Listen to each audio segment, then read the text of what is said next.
She offered it to him. His eyes fell to his shoes, rubbing the one shoe over the other, his hands twisting and pulling on each finger. She offered it again, and he turned. His back to her, he glanced over his shoulder. She still held the glass heart out to him.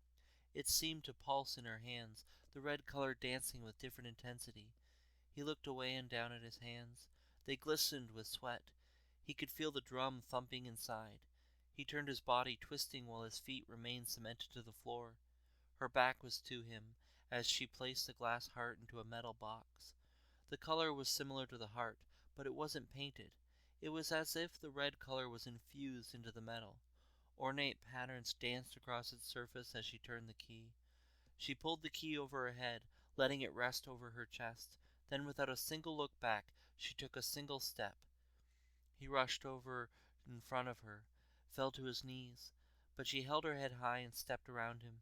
He reached out for her, then stopped. He turned back and raced across the room to the silver metal bars surrounding a large silver door with a large handle resembling the bars in front. He fumbled in his pockets until he found a key.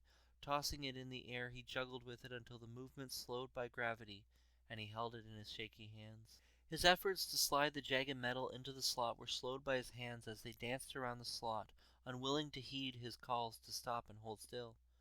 She continued her steps to the door.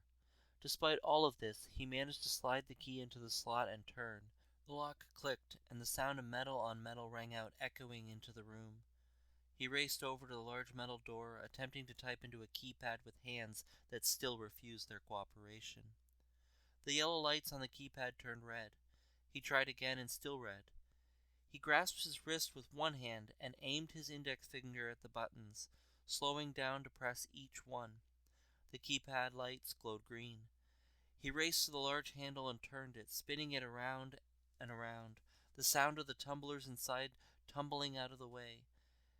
The lock clicked and the door slid forward just a bit.